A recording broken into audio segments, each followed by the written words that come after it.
Para la mayoría, la palabra gigante evoca una sola imagen, ¿no? Goliat de Gat. Es el arquetipo, el campeón invencible. Una montaña de músculo y bronce. Es el sinónimo de un obstáculo insuperable. Totalmente. Pero, a partir de las fuentes que tenemos hoy, surge una pregunta que es fascinante. ¿Y si en la jerarquía de los gigantes bíblicos, Goliat era, comparativamente, casi un peso ligero? Es una idea que de entrada choca, ¿verdad? Porque la historia de David y Goliat es tan icónica, tan potente, que ha eclipsado por completo otros relatos. Exacto. Relatos que nos hablan de seres, pues mucho más imponentes. Y creo que hoy vale la pena sumergirnos en esos textos, en la arqueología, para ver quiénes eran los verdaderos titanes. Sí, no para quitarle mérito a David, para nada, sino para darle un contexto todavía más profundo a su hazaña. Y, de verdad, quédense con nosotros hasta el final, porque lo que vamos a revelar sobre la cama de cierto rey podría cambiarles la perspectiva. De hecho, desde ahora nos gustaría saber qué han creído siempre sobre este tema. Compartan sus ideas en los comentarios. Excelente idea. Entonces, empecemos por lo que sí sabemos, por las cifras dunas. Hablemos de Goliat. Perfecto. El texto de 1 Samuel 17 es muy específico. Describe su altura como 6 codos y un palmo.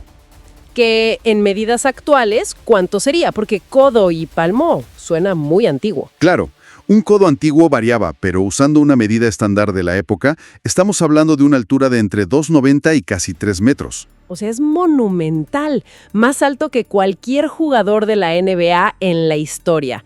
Ver a alguien así en el campo de batalla debió ser aterrador, absolutamente. Pero como decías, la pregunta clave que surge de las mismas fuentes es, ¿de verdad era él el más alto? Y la respuesta parece ser que no. Un no bastante rotundo. Para encontrar al verdadero coloso, tenemos que irnos para atrás al libro de Deuteronomio capítulo 3. Ahí se nos presenta al rey Og de Basán. Y lo curioso es que el texto no nos da su altura directamente. Cierto, no, nos da algo mucho más tangible y casi más escalofriante, las medidas de su lecho, su cama. Y la describe como un lecho de hierro. Aunque leí en unas notas que algunos arqueólogos creen que no era una cama de metal, sino un sarcófago de basalto, esa piedra volcánica negra. Justo a eso iba, y la distinción es importante, porque un sarcófago de basalto no es un mueble, es un monumento. Habla de un estatus casi divino, claro. Pero independientemente de si era cama o tumba, las medidas son lo que te deja helado. 9 codos de largo. A ver, espérame. 9 codos. Si Goliat con sus 6 codos ya nos parece enorme, 9 codos son que unos 4 metros de largo. Exactamente. Alrededor de 4 metros. Y aquí hay que usar la lógica, ¿no? Nadie necesita un mueble de 4 metros para dormir a menos que tu propia estatura se acerque peligrosamente a esa dimensión. No es que le gustaran las camas extra grandes. Para nada. Alguien así pertenece a otra categoría. Goliat, con sus casi 3 metros, parecería el hermano menor a su lado. Y hay otro detalle en esa misma descripción de Og que me parece crucial. El texto lo llama el último de los refaítas. Suena muy definitivo. Lo es. Significa que él era el sobreviviente, el último vestigio de un linaje de gigantes mucho más antiguo y, se sugiere, mucho más formidable. O sea que Goliat aparece mucho después. Muchísimo después. En una época en que, al parecer, esa genética de los gigantes ya estaba más diluida, por decirlo de algún modo. Og era el eco de una era pasada y mucho más imponente. Entonces no hablamos de casos aislados, de un hombre excepcionalmente alto, sino de pueblos enteros. ¿Me viene a la mente esa historia de los 12 espías en el libro de Números? Claro, cuando vuelven de explorar la tierra de Canaán. Su informe es de pánico total. Y usan una frase que revela un pavor psicológico absoluto. No dicen, vimos hombres altos, no. Dicen que vieron a los hijos de Anac, los anaseos. Y la conclusión es devastadora. A nuestro parecer, éramos como langostas, y así les parecíamos a ellos. O sea, es un complejo de inferioridad total, basado en una realidad física que los dejó abrumados. Totalmente. Ahora, un escéptico podría decir que es una metáfora, ¿no? Una forma de describir a un enemigo muy poderoso. ¿Hay alguna evidencia no sé, arqueológica que apoye esto? La hay y es fascinante. Los anaseos vivían principalmente en la región de Hebrón, y la arqueología en esa zona ha desenterrado murallas que se conocen como ciclópicas. Ciclópicas, como los cíclopes. Exacto. Se llaman así porque están hechas con bloques de piedra tan gigantescos que las culturas posteriores, como los griegos, pensaban que solo seres como los cíclopes podrían haberlas movido. ¡Increíble! Y además de eso, tenemos el testimonio de Flavio Josefo, el historiador judeo-romano. Que no era un autor de fantasía, era un historiador bastante serio para su época. Muy meticuloso. Y en su obra Antigüedades Judaicas, Josefo escribe que en su propio tiempo, siglos después, todavía se podían ver los huesos de estos gigantes. Y añade un detalle muy gráfico. ¿Cuál? Dice que sus rostros eran terribles de mirar.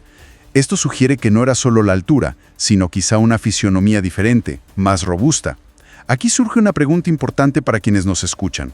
¿Creen que estos relatos son literales o una forma de describir enemigos invencibles? Nos interesa mucho su opinión.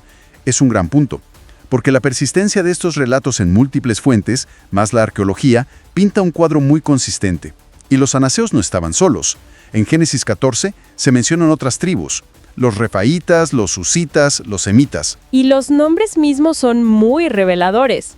Muchísimo. Emitas se traduce como los terribles. Imagínate que tu pueblo sea conocido así. El pueblo terrible. Y susitas, que algunos identifican con los samsumitas, es aún más intrigante. El nombre podría venir de una raíz que significa murmurar o zumbar. Un zumbido. Sí, una teoría sugiere que podría ser una descripción de sus voces, que eran tan profundas, tan resonantes, que parecían un zumbido grave. Esto cambia todo. No eran individuos con gigantismo, eran pueblos con su cultura, sus ciudades. Goliat, entonces, no era el principio de la historia. Era más bien el final, un eco de un mundo que estas tribus habían dominado. Un mundo que, gracias a descubrimientos más recientes, ahora entendemos un poco mejor. Y supongo que te refieres a los manuscritos del Mar Muerto. ¿Qué encontraron ahí? Entre miles de fragmentos, se encontró un texto apócrifo conocido como el Libro de los Gigantes. No es canónico, pero era muy popular en esa época. ¿Y qué dice? Es extraordinario, porque los humaniza, les da nombres como Oya y Jagia, y no los presenta como monstruos, sino como personajes trágicos. ¿Trágicos cómo? Tienen sueños proféticos, se dan cuenta de que el diluvio viene para acabar con su linaje, incluso buscan a Enoc para que interceda por ellos. Dejan de ser un simple objetivo para una onda. Se convierten en seres complejos, conscientes de su propio destino. ¡Wow! Y si saltamos de esos textos a la arqueología moderna, la historia de Goliat se vuelve todavía más sólida, ¿no? Pienso en las excavaciones en Gat, su ciudad. Tale es Safi. El trabajo del arqueólogo Aaron Meyer ahí es clave. Han encontrado las murallas y las puertas de la ciudad de la época de Goliat, y la escala es, en sus palabras, monumental. Pero hay algo más que el tamaño, ¿verdad? Un simbolismo. Exacto. Goliat no era solo un guerrero, era propaganda política andante. ¿Cómo? A ver, explícame eso. Era, por así decirlo, la medida estándar de la ciudad. El mensaje era: nuestra muralla es tan fuerte como nuestro campeón es alto y poderoso. Él era la personificación de la fuerza de Gat. Claro, o sea que cuando David lo derrota, el golpe es mucho más profundo. Es una victoria simbólica demoledora. David no solo mató a un hombre, rompió el principal argumento de propaganda de los filisteos. Desmanteló su mito frente a todos. Y para entender ese mito hay que hablar de su equipamiento. El texto es increíblemente detallado con el peso de su arsenal. Es como leer la ficha técnica de un tanque de guerra.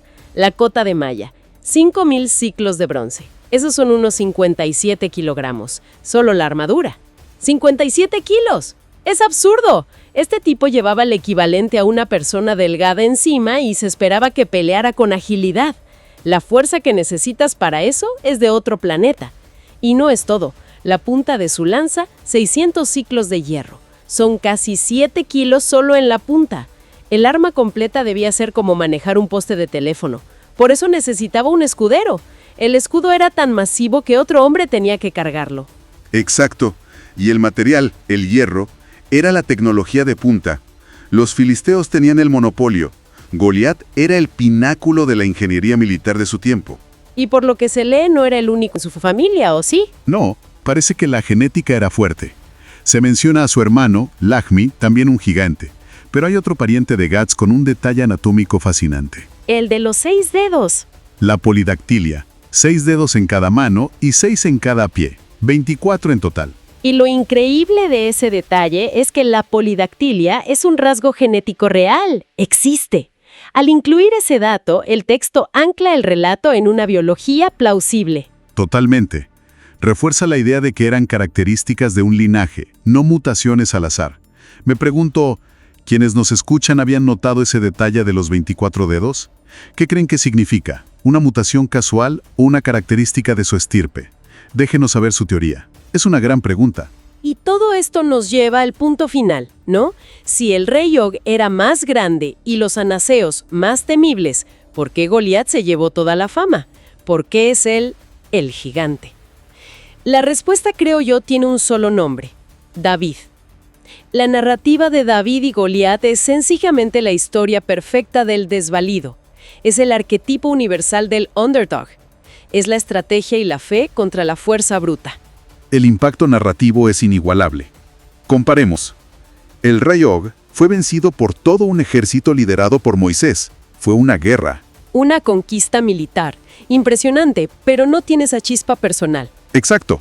Goliat, en cambio, fue derrotado por un solo individuo, un joven pastor, con una onda.